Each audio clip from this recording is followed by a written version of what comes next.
So when Bob Mason finally made it to the NHL after a prestigious minor hockey career, also played for Team USA at the '84 Olympics, few thought he would be part of hockey history so quick. Now, this part of trivia he was part of involves the Easter Epic, one of the longest playoff games in the history of NHL, 1987, which basically was called the double game in Canada, but again the Easter Epic. Now, Bob Mason, born in International Falls, Minnesota, April 26, 1961, a 6'1", 180-pound goalie, very, very talented.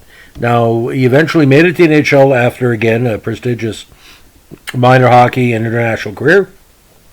Played for the Capitals, the Blackhawks, the Nordiques, and the Canucks. Now, he also played for several teams in the AHL and the IHL in the career that lasted for more than a decade, from 84 to 95.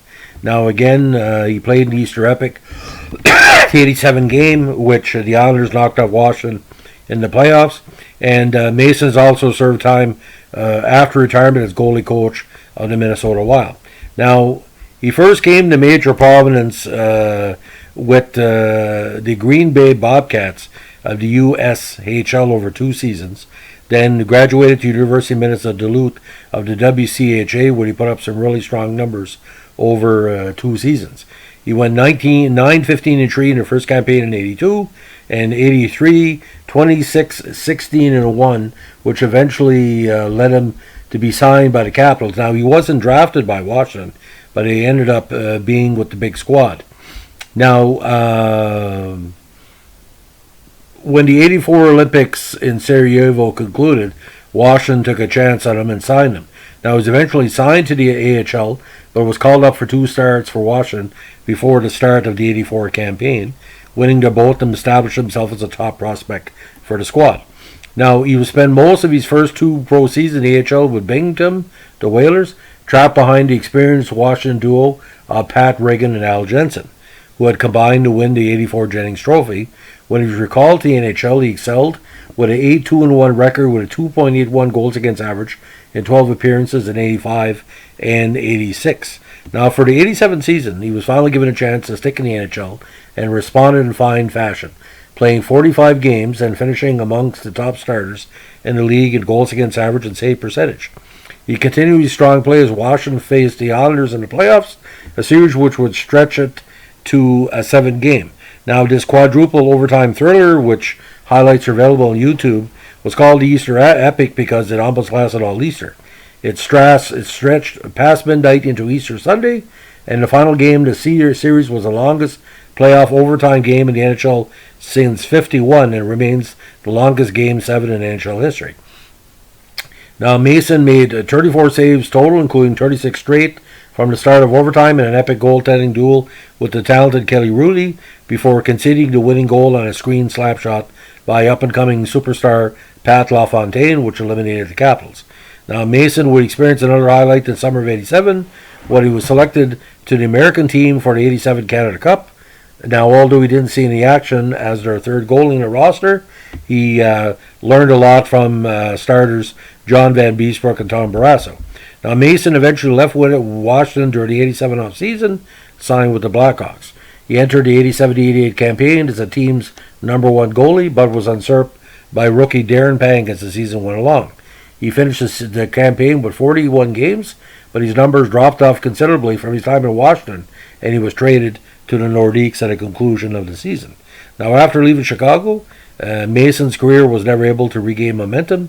He spent the '89 season with Quebec, but after struggling to start the year, found himself in the minors by the end of the season.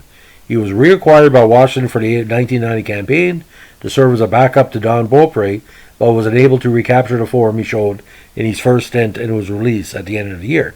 Mason eventually signed with Vancouver in 1990 to serve as goalie depth, and spent 3 years in Vancouver system, primarily with the Milwaukee Admirals farm team, but also made a 6-game cameo in '91, which would prove to be his final NHL action. After being released by Vancouver in '93, he spent 2 more years in the IHL in Milwaukee before retiring in '95. Now, following his retirement, he returned home to Minnesota and served as a volunteer goalie coach at the University of Minnesota from '96 until '99. He was then hired as goalie consultant for the expansion Atlanta Thrashers as he entered the NHL, serving that position through 2001. Now, when he became the goalie coach for a while in 2002, he has remained in that position under several head coaches. His time with Minnesota has been highlighted by the 2007 Jennings Trophy win for Wild goalies Nicholas Backstrom and Manny Fernandez. Now, NHL final totals: 55 wins, 65 losses, 16 ties, 145 games, 1 shutout. Playoffs 2 and 3, and of course, the most prominent loss was that overtime to 87 in 87 to the Honors. For a lot of people, again, his best season was with Washington in 87, 2018 and 5.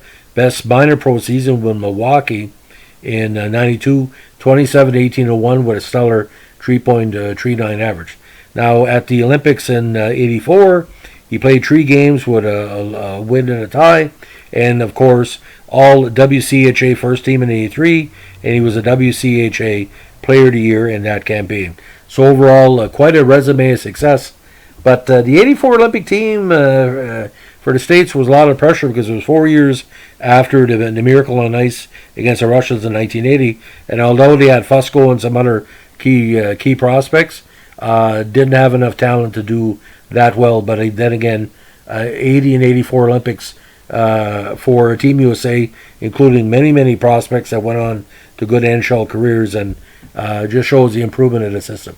So that's the story of the great Bob Mason. If you like what we're doing here with coverage of our American university players that go on to success in the NHL, give us a like, comment, or subscribe. And if you have any requests, please do so. Happy New Year. Bye.